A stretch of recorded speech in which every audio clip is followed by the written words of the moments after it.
कभी आपने देखा है कि कोई औरत इतना पागल हो रही है किसी आदमी के लिए, वो भी शादीशुदा आदमी के लिए? मुझसे पूछिए ना। There were journalists who thought, oh, Amitabh and Rekha are coming together after 33 years. Now it turns out you're not actually sharing the same frame. Yeah, she's just a small cameo in a part of. I can't reveal the story. क्या तुम्हें पता है कि अमिताभ बच्चन और जया जी की love marriage हुई थी, लेकिन बाद में उन दोनों के बीच में ऐसा क्या हो गया कि अमिताभ जी ने अपने हंसते खेलते परिवार को छोड़कर रेखा जी को डेट करना शुरू कर दिया। Did you in the process fall in love with him? Passionately, insanely, desperately in love with him.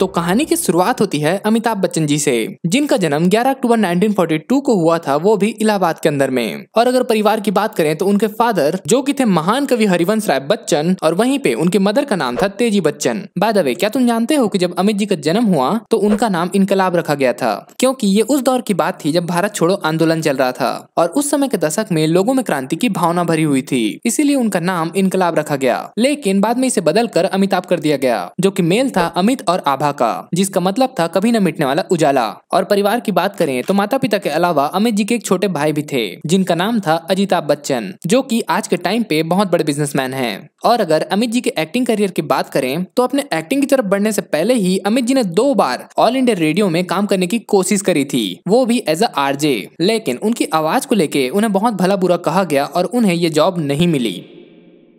लेकिन बाद में अपनी इसी आवाज के चलते अमित जी ने अपनी पहली कमाई करी, वो भी एक मूवी में वॉइस ओवर देके, जिसका नाम था भुवन सोम, जो कि आई थी 1969 में, जिसके सैलरी के तौर पे उस जमाने में उन्हें 300 रुपए मिले थे। फिर क्या था, अमित जी ने अपना बोरिया बिस्तर पैक किया और पहुंच गए मुंबई नगरी में। और बताया जाता है कि जब अमित जी पहली बार मुंबई आए थे और अपनी एक्टिंग को लेकर स्ट्रगल कर रहे थे, तो वो कई दिनों तक मुंबई के मरीन ड्राइव में अपनी रात गुजारा करते थे। मतलब सोया करते थे, पता नहीं ये डबल मीनिंग क्यों साउंड कर रहा है। और फिर आया वो दिन जब उन्हें एक मूवी के लिए एज अ एक्स्ट्रा काम मिला था, जिसके लिए उन्हें कुछ छोटी मोटी रकम भी मिलने वाली थी। तो अमित जी ने क्या किया, वो सुबह सुबह पहुंच गए उस सेट पे, जहाँ पे खचाखच क्राउड भरी हुई थी, और वो भी उनके बीच में खड़े हो गए। और वो सारा सीन एक मूवी के लिए शूट हो रहा था, जिसके मेन हीरो थे शशि कपूर। लेकिन तभी अमिताभ जी के साथ एक ऐसी घटना घटी जिसने अमिताभ जी का पूरा एक्टिंग करियर एक झटके में चेंज कर दिया। क्योंकि मूवी के हीरो शशि कपूर जी की नजर अमिताभ जी पर पड़ गई और वो सीधे अमिताभ जी के पास गए और बोले, अगर तुम इसी तरह क्राउड का एक हिस्सा बनकर रहोगे तो कभी एक अच्छे और सक्सेसफुल एक्टर नहीं बन पाओगे। और ये बोल के शशि जी ने अमिताभ जी को वो सेट से बाहर करवा दिया। और फिर क्या था, इस इंसिडेंट के बाद अमित जी ने अपनी स्ट्रगल की रफ्तार और तेज कर दी और देखते ही देखते अमित जी को उनकी फर्स्ट मूवी मिली, जिसका नाम था सात हिंदुस्तानी, जो कि उसी साल मतलब 1969 के लास्ट में आई थी। और फिर अमित जी ने इस मूवी को करने के बाद एक बड़ा डिसीजन लिया कि वो अपनी एक्टिंग को और बेहतर करने के लिए film and television institute of India मतलब FTII जाएंगे, जो कि पुणे में स्थित है। और यहाँ से शुरू होता है अमित जी की लाइफ में जया जी की एंट्री। तो बताया जाता है कि अपनी एक्टिंग की स्कूलिंग के दौरान अमित जी बहुत ज्यादा बैक बेंचर टाइप के थे, मतलब जो भी उनके क्लासेस होते थे एक्टिंग से रिलेटेड, वो उनमें बहुत कम आना जाना करते थे। साथ में उनके जो भी कोर्सेज थे उन पे उन्होंने कभी प्रॉपर्ली ध्यान दिया ही नहीं। लेकिन इसी के साथ एक अच्छी बात भी हुई थी कि अमित जी का एक अच्छा ग्रुप बन गया था, जिसके अंदर आते थे डैनी डेंजोप्पा, हाँ इनका नाम याद रखना क्योंकि आगे चल के काम आएगा, रमेश शर्मा और साथ में जया जी। तो अपनी एक्टिंग स्कूल के दौरान अमित जी ने 3 मूवी करी, आनंद, परवाना और बॉम्बे टू गोवा, जो की ठीक थी, लेकिन अमित जी को इन मूवीज से कोई खास नाम नहीं मिला। और वहीं पे दूसरी ओर जया जी ने भी 2 मूवी करी, जिसका नाम था गुड्डी और पिया का घर, जो कि उस जमाने में काफी सक्सेसफुल रही। और फिर क्या था, इन मूवीज के दम पे जया जी एक जानी मानी स्टार बन चुकी थी। और बात करें अगर दोनों के नजदीक आने की, तो उस जमाने में अमित जी टीनू आनंद और असरानी के साथ में अपनी शूटिंग की रिहर्सल किया करते थे, और उसी बहाने वो जया जी से बार बार मिलने जाया करते थे। और धीरे धीरे जया जी को भी एहसास हुआ कि अमित जी ही उनके लिए सही आदमी हैं। और फिर क्या था, देखते ही देखते जया जी भी अमित जी से इम्प्रेस हो गई और इवन उन्होंने साथ में कई मूवीज भी करी, जैसे कि बंसी बिरजू और एक नजर, जो कि दोनों के बीच में आग में घी डालने जैसा काम किया,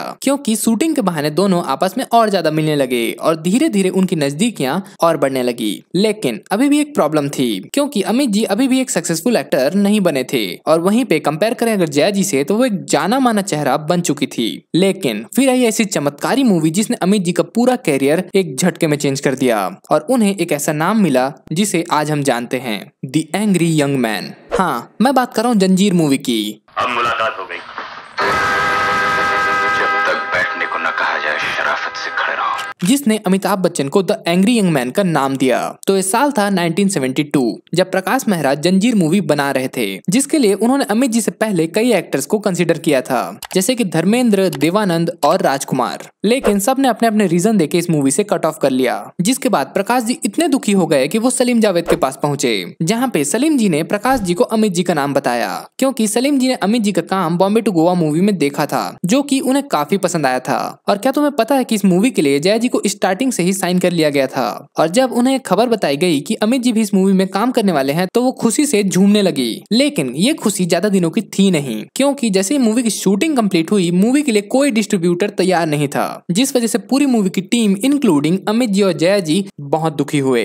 जिसके बाद सबने डिसाइड किया कि जंजीर मूवी को बी ग्रेड मूवी का ठप्पा लगा के रिलीज किया जाएगा। और बताया जाता है कि जब ये मूवी 11 बजे दोपहर में लगी, तो शाम 4 बजे तक अमित जी एक सुपरस्टार बन चुके थे, क्योंकि इससे पहले अमित जी ने जितने भी मूवीज करी थी, वो सारी की सारी मूवीज थिएटर में बहुत बुरी तरह से परफॉर्म करी थी। और यही मूवी थी जिसने अमित जी के डूबते हुए कैरियर को उठा दिया। और इसी मूवी की सफलता की वजह से अमित जी ने डिसाइड किया कि वो लंदन में अपने सारे फ्रेंड्स को एक पार्टी देंगे। और जहां अमित जी ने अपने सारे करीबी दोस्तों को और मूवी के सारे एक्टर्स को बुलाया था, वहां इस पार्टी के अंदर में जया जी भी आई थी। लेकिन वो कोई नॉर्मल एक्टर या फिर कोई फ्रेंड या फिर को स्टार बन के नहीं आई थी, वो आई थी प्रेमिका बन के, क्योंकि इस वक्त तक अमित जी और जया जी के बीच में बहुत कुछ हो चुका था।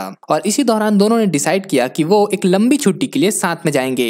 लेकिन तभी एक प्रॉब्लम हो गई, क्योंकि ये सारी बात अमित जी के फादर हरिवंश राय बच्चन तक पहुंच गई। और उन्होंने एक शर्त रखी कि वो तभी दोनों को जाने देंगे जब वो आपस में शादी करेंगे। जिसके बाद और क्या था, अमिताभ जी एकदम खुश हो गए, दोनों ने शादी कर ली और 1974 में उनकी फर्स्ट डॉटर हुई और 1976 में अभिषेक बच्चन पैदा हुए। इन शॉर्ट, इस पॉइंट तक अमिताभ जी एक सेटल मैरिड मैन बन चुके थे। लेकिन अमित जी और जया जी की खुशियों को किसी की नजर लग गई और यहाँ से शुरू होता है रेखा जी का चैप्टर। तो ये साल था 1976 जब अमिताभ जी अनजाना मूवी कर रहे थे, जिसमें उनके को एक्टर थी रेखा जी। जिसके बाद ये तक कहा गया कि इसी मूवी की वजह से दोनों के बीच में नजदीकियां शुरू हो गई, क्योंकि इसी मूवी की शूटिंग के दौरान दोनों में काफी अच्छी दोस्ती हो गई थी। और एक टाइम पे बात इतनी आगे तक पहुंच गई कि अमित जी साल में 1 या 2 फिल्में रेखा के साथ करते ही थे। और इस पॉइंट तक लोगों और मीडिया के बीच में धीरे धीरे ये शक होना शुरू हो गया था कि दोनों के बीच में कुछ तो चल रहा है, जिसको कंफर्म करते हुए एक इंसिडेंट हुआ, वो भी 1978 में, और वो भी एक मूवी के सेट के दौरान, जिसका नाम था गंगा की सौगंध।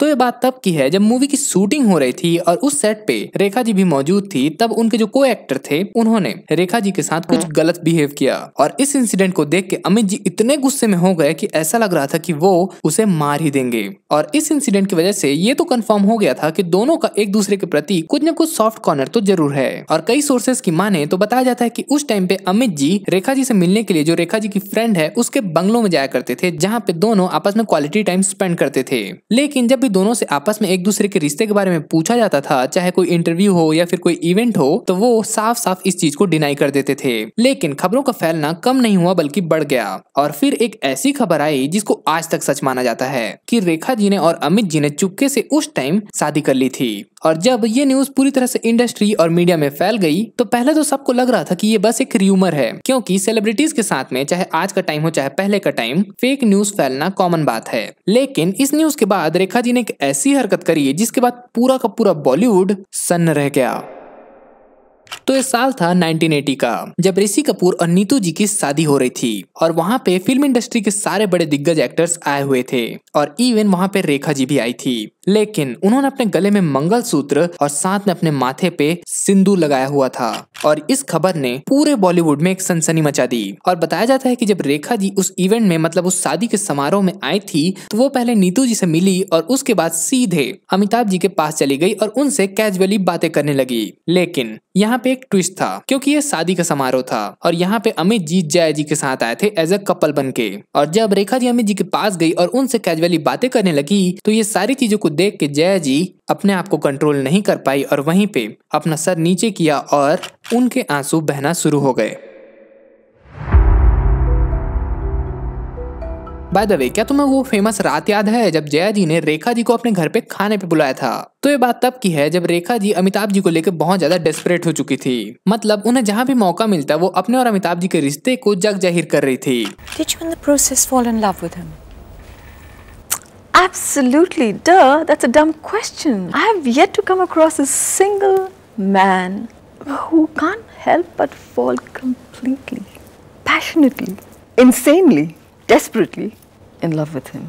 और ये सारे चीजों को देखते हुए जया जी ने एक डिसीजन लिया। तो ये बात तब की है जब अमित जी मुंबई में नहीं थे, मतलब वो अपने किसी काम के लिए मुंबई से बाहर गए थे। तब मौके का फायदा उठा के जया जी ने रेखा जी को कॉल किया, और जब रेखा जी को जया जी का कॉल आया तो रेखा जी के हाथ कांप गए, क्योंकि रेखा जी को भी अंदाजा था कि अभी तक वो जो भी हरकतें करती जा रही थी उस हिसाब से जया जी उनको बहुत गाली देगी। लेकिन ऐसा कुछ नहीं हुआ। उल्टा जया जी ने रेखा जी को बहुत ही पोलाइट वे में खाने के लिए बुलाया, और इवन रेखा जी वहां पे गई भी, जिसके बाद सोर्सेस के हिसाब से बताया जाता है कि जया जी ने रेखा जी का बहुत ही अच्छा स्वागत किया।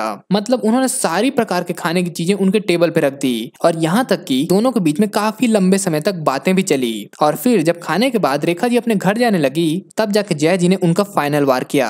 उन्होंने रेखा जी को रोकते हुए कहा कि अमिताभ बच्चन मेरे थे, मेरे हैं और मेरे ही रहेंगे। और इस खाने की मीटिंग के बाद रेखा जी को भी पूरी तरह से अंदाजा हो गया था कि अमित जी जया जी को कभी छोड़ेंगे नहीं, और जया जी अमित जी को कभी छोड़ नहीं सकती।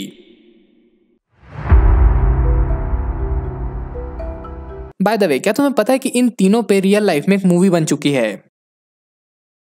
तो ये साल था 1981 जब यश चोपड़ा ने अमिताभ जी को सिलसिला मूवी ऑफर करी। लेकिन पहले इस मूवी के जो एक्ट्रेस थे वो दोनों एक्ट्रेस अलग होने वाले थे। लेकिन यश चोपड़ा जी ने अमिताभ जी से रिक्वेस्ट करी कि क्या वो जया जी और रेखा जी को इस मूवी में कास्ट कर सकते हैं, जिस पे अमिताभ जी को कोई भी प्रॉब्लम नहीं थी। लेकिन जब ये स्टोरी जया जी तक पहुंची तो जया जी ने इस मूवी को करने से साफ इनकार कर दिया। लेकिन मूवी के सिर्फ एक सीन की वजह से जया जी ने इस मूवी को करने के लिए फिर से हाँ कर दिया, और वो सीन मूवी का लास्ट सीन था। और उस सीन में कहानी की एंडिंग ऐसी होती है कि पति पराई औरत के साथ छोड़ के अपनी पत्नी के पास वापस आ जाता है। और इवन क्या तुम्हें पता है कि इस मूवी की पूरी शूटिंग के दौरान यश चोपड़ा काफी डरे हुए थे, और इवन उन्होंने ये सारी चीजों को एक इंटरव्यू में भी बताया कि वो इसलिए डरे हुए थे क्योंकि जो असली घटना अमित जी के जीवन के साथ चल रही है वो सेम टू सेम मूवी में भी दिखाया जा रहा है। और इस मूवी के एंड होने तक रेखा जी को भी एहसास हो गया कि अमित जी उन्हें कभी एक्सेप्ट नहीं करेंगे जया जी को छोड़कर। और इसी के साथ सिलसिला वो आखिरी मूवी बनी जिसके अंदर ये तीनों एक्टर्स साथ में काम कर रहे थे, और यहाँ से रेखा जी का चैप्टर खत्म होता है। बाय द वे, क्या तुम्हें पता है कि अमित जी के लाइफ में रेखा जी के अलावा भी और कई ऐसे रिलेशनशिप थे जो कि उनके शादी के साथ साथ चल रहे थे, जैसे कि ये वाला इंसिडेंट। तो ये वाली कहानी की शुरुआत 90s से होती है, और इस टाइम तक अमित जी एक बड़े एक्टर बन चुके थे, और जैसे जैसे वो बड़े बनते जा रहे थे साथ में उनका ईगो भी बढ़ता जा रहा था। तो एक दिन क्या हुआ, अमित जी एक मूवी के पार्टी में गए थे जहाँ पे सारा अली खान की मम्मी अमृता सिंह भी आई थी, और अमित जी आए थे अपने उस टाइम के बेस्ट फ्रेंड डैनी डेंजोप्पा के साथ में। तो पार्टी के दौरान जब सब लोग आपस में बात कर रहे थे तो अमृता सिंह डैनी डेंजोप्पा के बात करने के स्टाइल से और उनके सुंदरता से इम्प्रेस हो गई, और इवन अमृता जी ने डैनी से डांस करने को पूछा, जिस पे डैनी ने हाँ कर दिया, और दोनों आपस में डांस करने लगे, जो कि अमित जी को बिल्कुल पसंद नहीं आया, क्योंकि अमित जी को सोचना था कि अमृता जी ने उनको क्यों नहीं पूछा। जिसके बाद अमित जी जबरदस्ती अमृता जी के पास चले गए और उनके हाथ को कसकर पकड़ा और अपनी ओर खींचा, और भरी महफिल में सबके सामने उन्हें किस कर लिया। जिसके बाद अमृता जी अमित जी के बाहों से जैसे तैसे छुड़ा के वो पार्टी से भाग गई।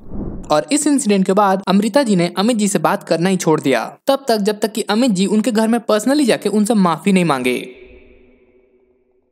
ओके, तो स्टोरी को यहीं तक रखते हैं, क्योंकि अमित जी की और बहुत सारी कहानियां हैं उनके रिलेशनशिप से रिलेटेड। और पर्सनली बोलूं तो ये कहानी को पढ़ने के बाद मैं ये तो बता सकता हूँ कि इसमें जया जी की कहीं भी कोई गलती नहीं थी।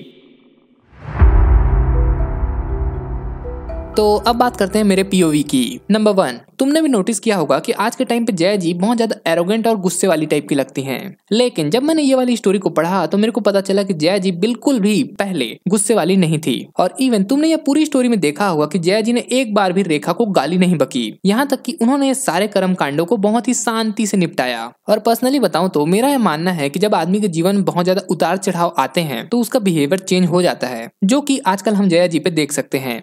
पॉइंट नंबर 2, पर्सनली बोलूं तो ये स्टोरी को पढ़ने के बाद मेरे को लगता है कि अमित जी की ज्यादा बड़ी गलती थी रेखा से, क्योंकि जब दोनों की केमिस्ट्री की शुरुआत हुई तो उस टाइम अमित जी पहले से शादीशुदा थे और उन्हें उनकी बाउंड्रीज का ध्यान रखना चाहिए था, ना कि अपने पूरे परिवार को साइड में रख के किसी अनजान के साथ रिलेशनशिप में आना चाहिए था।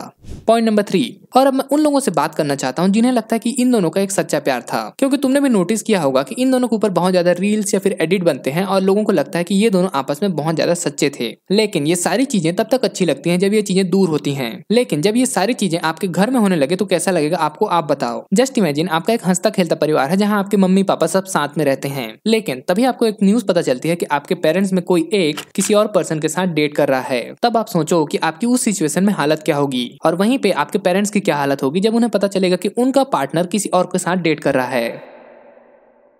ओके, तो स्टोरी को यहीं तक रखते हैं। Thank you so much for watching, और साथ में अगर तुम्हारे पास कोई नए टॉपिक्स हैं या कोई आइडिया है तो वो भी कमेंट कर सकते हो। मिलते हैं तुमसे नई वीडियो के साथ। बाय।